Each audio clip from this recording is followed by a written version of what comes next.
Bismillahirrahmanirrahim. Assalamualaikum warahmatullahi ta'ala wabarakatuh. Alhamdulillah hamdan katsiran thayyiban barakan fi ala kulli hal. Hamdan yuwafi ni'amaka al-mazidah. Allahumma shalli wa sallim wa barik wa 'azzim ala sayyidina wa habibina wa syafi'ina wa qurrati a'yunina Muhammadin wa ala alihi wa sahbihi. Rabbi shrah li sadri wa yassir amri wa hlul 'uqdatam min lisani yafqahu qawli. Wasaddi lisani wahdi qalbi bihaqqi sayyidina Muhammad sallallahu alaihi wasallam wa sahbihi wa alihi amma ba'd. Alhamdulillah, puji syukur dan terhingga kepada Allah Subhanahu wa taala, di mana Allah masih memberikan kepada kita nikmat iman dan Islam dan nikmat sehat wal afiah. Ya, semoga dengan itu semuanya bisa meraih kepada keridhaan Allah Subhanahu wa taala dan Allah berikan kepada kita husnul khatimah. Amin amin ya rabbal alamin. Salam serta salam semoga tetap tercurahkan kepada baginda Nabi Muhammad SAW. Ya, semoga dengan salat tersebut bisa mendekatkan kita kepada beliau dan Allah memberikan nikmat kepada kita semuanya untuk bisa berjumpa dengan beliau baik di dunia sampai di akhirat. Amin amin ya rabbal alamin. Sebelumnya marilah kita membaca suratul Fatihah yang kita hadiahkan kepada keluarga kita semuanya, orang tua kita, sahabat-sahabat kita, jamaah kita al-wafa khususnya, dan kaum muslimin dan muslimat yang dimana saja mereka berada, yang sekarang sedang sakit, semoga Allah berikan kesembuhan, diberikan oleh Allah sehat walafiat, panjang umur, dijauhkan dari segala bala dan musibah, dikuatkan iman kita.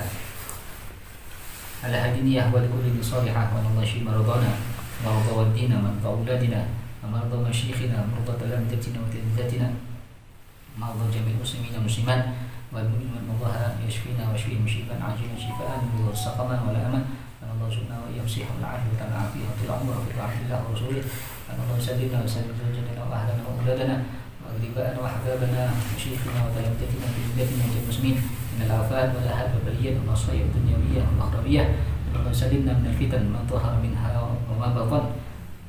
Ala hadini wa ila abdi Nabi Mustafa Muhammad sallallahu alaihi wasallam bisiril Fatihah.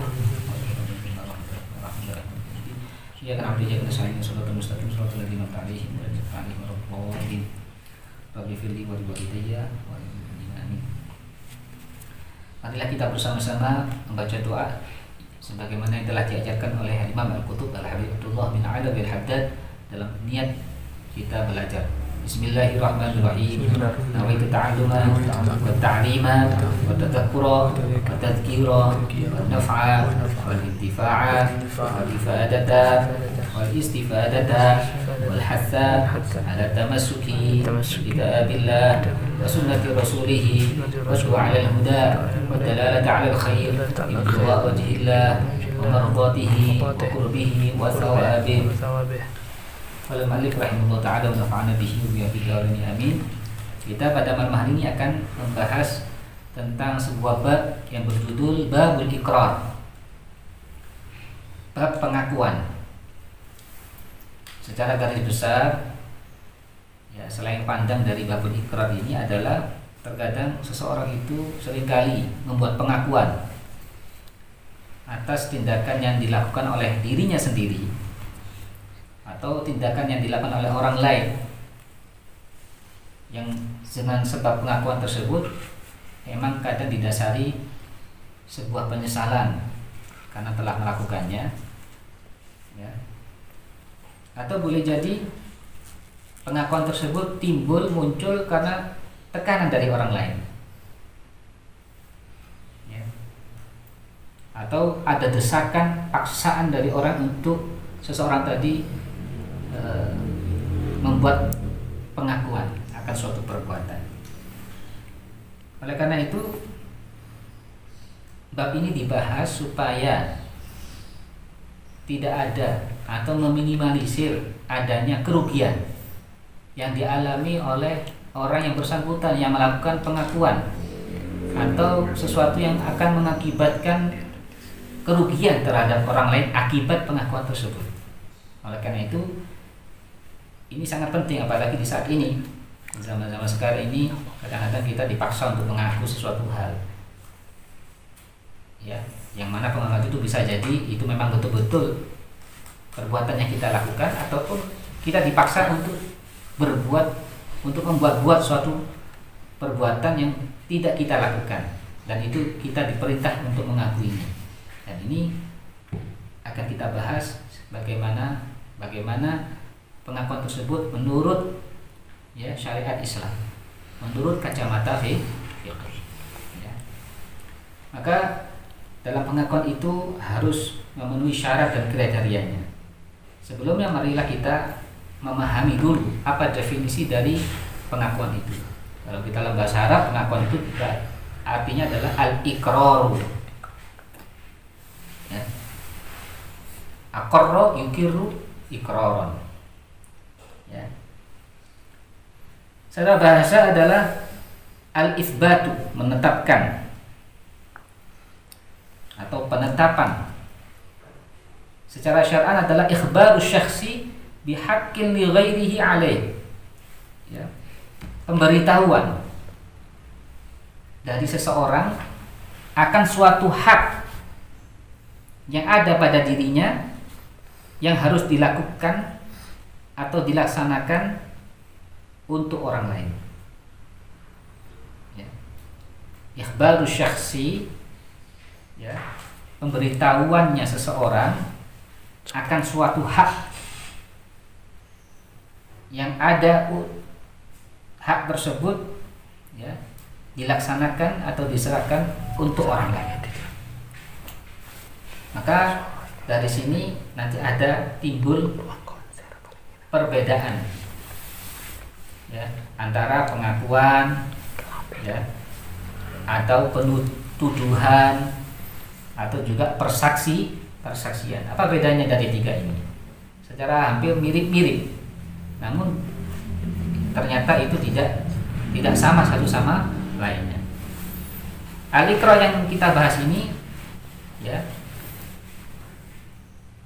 harus kita maknai seseorang itu mengabarkan ya dengan hak orang lain atas dirinya.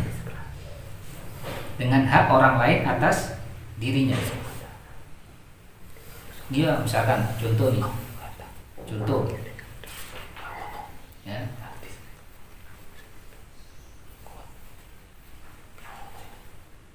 Saya mengaku bahwasanya si fulan itu Ahmad atau Zaid mempunyai hutang sama saya. Ini salah satu pengakuan, namanya iqrar. Saya memberikan pernyataan bahwasanya seseorang itu punya hutang kepada saya. Atau dengan kata lain yang lainnya, seseorang itu telah melakukan sesuatu kepada saya.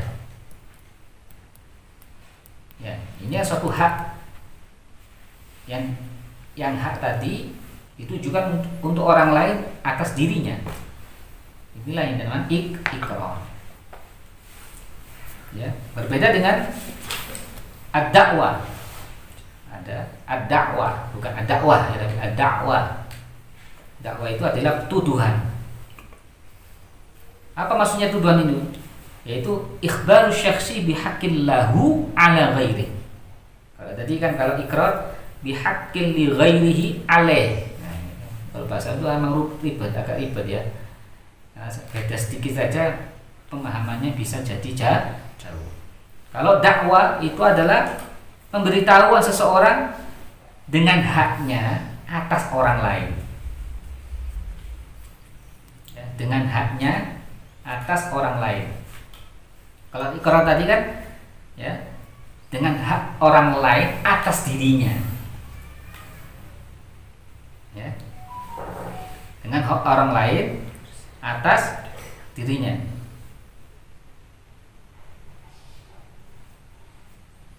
Ya, contoh tadi saya lebih gampang lagi, ini HP miliknya Zaid. Ini HP miliknya Zaid. Ini iqrar apa dakwah? Pengakuan. Ini namanya iqrar. HP ini milik Zaid. Nah, ya.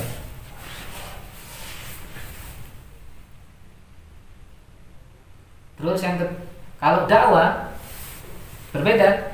Kalau dakwah ini saya bilang HP-nya yang dibawa oleh Zaid itu milik saya. Ya. HP-nya yang dibawa Zaid itu milik saya. Beda kan? Itu namanya ad-dakwah. Tuduhan. Saya menuduh kan, berarti kan di situ ada kata-kata tuduhan. Saya menuduh apa yang dibawa oleh Zaid, apa yang dianukan oleh Zaid itu milik saya. Kalau ikrar tadi ini HP milik si Zaid. Memberitahukan haknya orang lain atas diri, haknya orang lain atas diri. Harus dipahami. Yang ketiga ada namanya asy-syahadah, persaksian. Bedanya apa? Kalau persaksian itu ikhbaru syakhsi bihaqqin lil ghairi 'alal ghairi. Beda lagi. Ikhbaru syakhsi bihaqqin 'alal lil ghairi 'alal ghairi. Pemberitahuan seseorang ya dengan hak orang lain atas orang lain. Dengan hak orang lain atas orang lain. Misalkan ini bukan milik saya, milik orang lain, milik si Zaid. Ya. Saya memberikan kesaksian di sini bahwasanya HP yang dibawa Zaid itu miliknya Abu Bakar. Saya menjadi saksi, saya memberitahukan di sini bahwasanya HP yang dibawa oleh Zaid itu miliknya Abu Bakar. Maka di sini namanya asy-syahadah, persaksian. Kita tipis kan? Nah, jadi harus dipahami antara ikrar, antara apa lagi? Ad-da'wah atau asy-syahadah.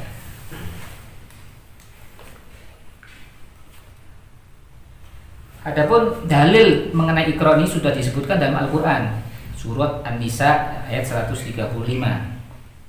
Di mana Allah Ta'ala berfirman, kunu qawwamina bil qisti syuhada'a lillah walau 'ala anfusikum. Jadilah kalian orang-orang yang melaksanakan dengan keadilan. Syuhada'a lillah, sebagai saksi bagi Allah. Walau 'ala anfusikum, sekalipun atas diri kalian sendiri. Jadilah kalian orang-orang yang melaksanakan keadilan. Kistu, sebagai saksi-saksi ya bagi Allah, sekalipun itu untuk diri kalian sendiri. Itu dalam Al-Qur'an. Dalam hadis yang digarisbawahi walau 'ala anfusikum, sekalipun itu persaksian untuk di atas diri kalian. Nah, ini namanya ikrar. Ya. Dalam hadis, "Ughdu ya Unais ila imra'ati hadha fasalha in i'tarafat farjumha. Fadhahaba ilaiha fa'tarafat farajamaha." Dalam suatu hadis diceritakan Rasulullah SAW itu pernah menyuruh salah satu sahabat yang namanya Unais.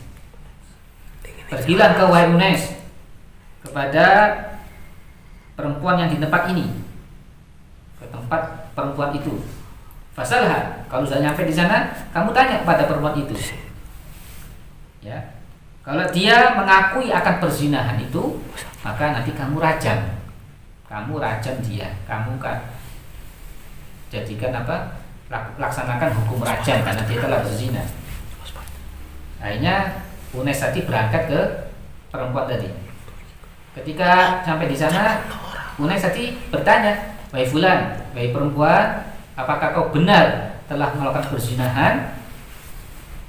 Akhirnya perempuan tadi mengakui, "Iya, saya melakukan perzinahan." Akibat perempuan tadi mengatakan, "Iya, saya telah berzina." Berarti kan ini sebuah pengakuan atas dirinya. Ya, dia telah menyatakan dirinya berzina, maka atas pengakuan ini timbul hukum apa? Adanya qisas. Akhirnya farojamaha, perempuan tadi dirajam. Jadi sebuah hukum, sebuah pidana itu bisa dijatuhi apabila atau ketika adanya pengakuan. Namun nanti lebih jelasnya ada syarat-syarat pengakuan tadi itu dianggap sah atau tidak, nanti harus memenuhi syarat. Maka di sini dijelaskan rukun-rukun, artinya hal-hal yang harus ada dalam sebuah pengakuan itu. Itu yang pertama ada mukirun, orang yang mengakui, orang yang membuat pengakuan itu harus ada. Siapa yang membuat pengakuan? Siapa? TV, di TV itu nggak bisa. TV nggak bisa dijadikan dalil, harus ada rekaman, nggak bisa rekaman, harus ada orang. Kalau rekaman kan hanya berupa HP, siapa yang berbicara kita nggak tahu. Ya, harus ada mukirun, apalagi di zaman sekarang ini. Kadang-kadang persaksian lewat HP terus direkam, itu pun kadang-kadang bisa dibuat-buat. Kan ada sekarang ini yang lebih fatal ya, orang yang bukan aslinya ternyata bisa dibuat seperti aslinya. Dia mengatakan ini dari padahal tidak pernah sama sekali dia mengatakan seperti itu. Ini ya, makanya harus ada langsung saksi dan bukti.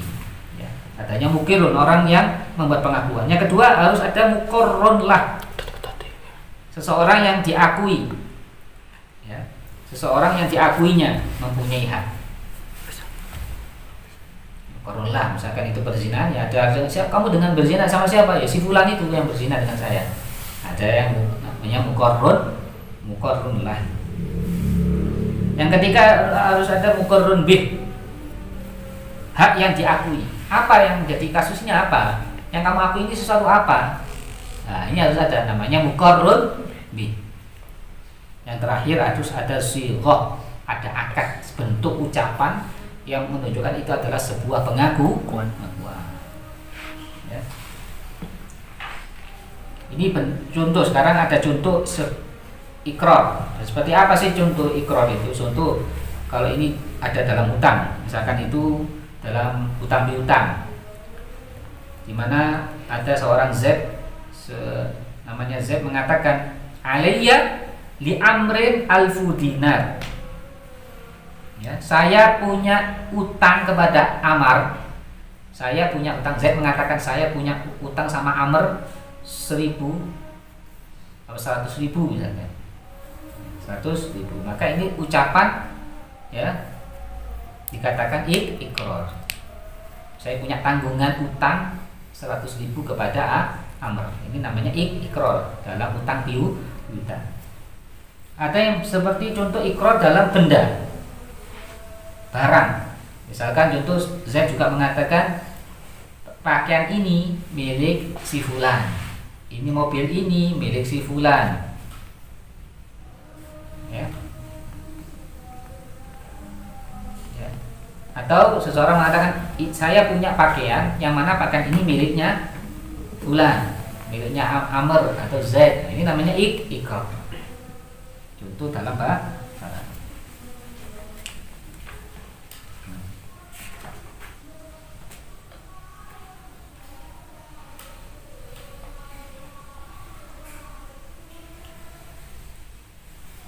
Syurutul mukir. Jadi syarat-syarat sekarang, syarat-syarat dari al-mukir, orang-orang yang mengakui atau memberikan pernyataan, ya, pengakuan. Ini ada dua. Jadi nggak serta-merta orang yang membuat pengakuan langsung dibenarkan. Harus orang tersebut memenuhi kriteria. Ya. Yang pertama, itlaqut tasarruf. Dia adalah orang yang kategorinya boleh melaksanakan sesuatu transaksi apapun. Ya boleh dalam melaksanakan Maka di sini orang yang dikatakan orang yang boleh melakukan sebuah transaksi atau perbuatan, maka yaitu kategorinya harus pertama mukallaf, sudah dewasa, sudah balik. Tadi orang bukan balik, anak kecil memberikan pernyataan pengakuan, ini nggak dianggap. Paham ya? Ada anak kecil datang kepada kamu, Ustadz, ini loh, ini barang saya punya utang sama fulan. Nah, ini termasuk contoh apa? Bukan pengakuan yang tidak sah karena itu darahnya dari anak kecil. Yang kedua, Rosyid. Nah, harus Rosyid. Ya.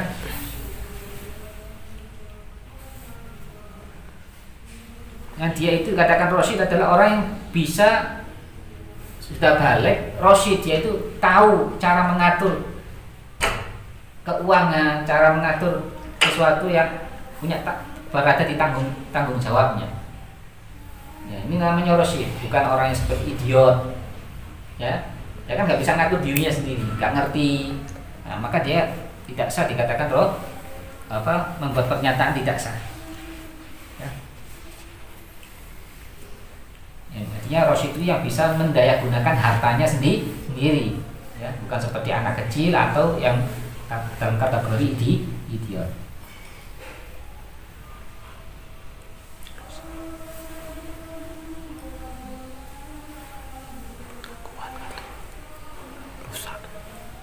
Jadi kalau yang pengakuan tadi itu berkaitan dengan harta, maka ar-rusyud, ya, rusyud itu sesuatu yang harus ada pada orang yang dia itu dikategorikan bisa mendayagunakan hartanya.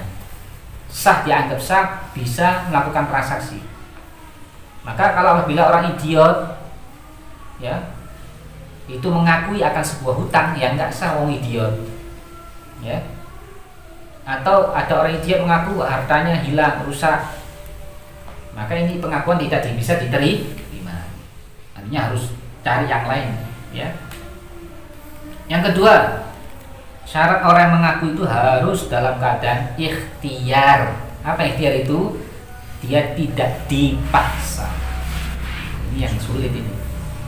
Jadi kalau ada indikasi-indikasi yang mengarah kepada orang yang mengaku tadi itu dipaksa, maka hukumnya tidak sah.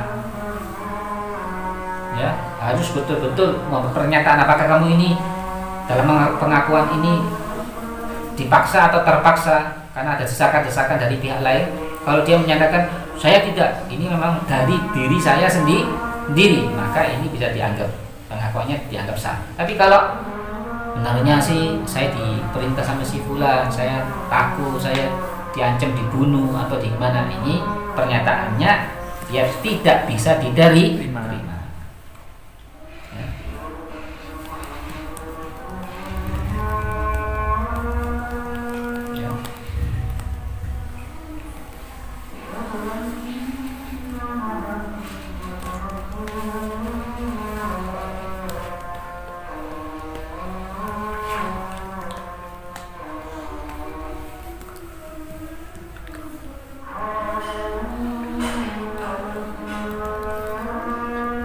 Kan sekarang kalau nggak mau ngaku dipukuli, ya.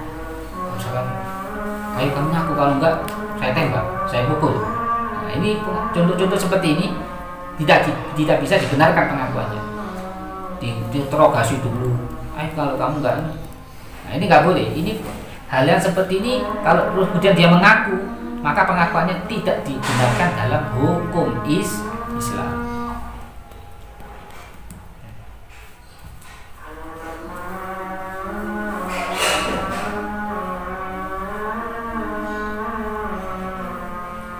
Kecuali kalau memang dia dipaksa supaya berbicara jujur, kamu harus jujur.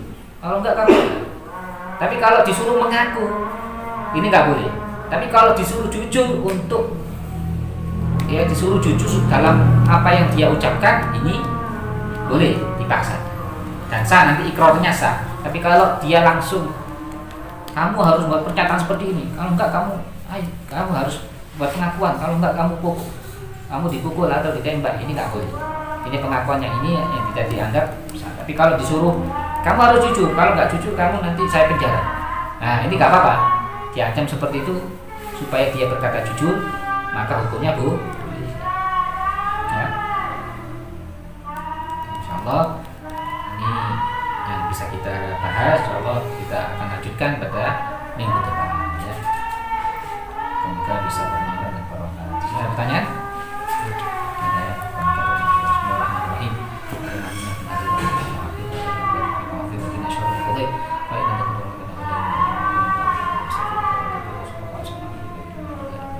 Wassalamualaikum warahmatullahi wabarakatuh.